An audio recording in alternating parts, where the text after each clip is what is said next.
একজন বিবাহিত নারী, এক সন্তানের মা যখন নিজের ওপর হওয়া অপমান অত্যাচারের জন্য কোনো প্রতিবাদে নামে, তখন তার সব থেকে বড় শত্রু হয়ে দাঁড়ায় তার নিজের মা। কারণ তখন তার নিজের মা তার সব থেকে উইক পয়েন্ট।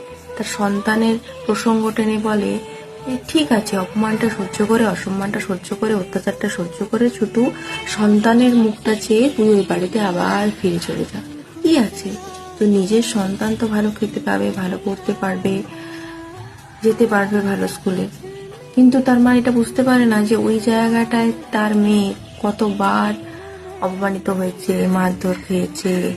তাই নিজের মেয়ের যে সন্তান, তাকে অপমানিত হতে হয়েছে, মার খেতে হয়েছে, এগুলো সে বুঝতে পারে না।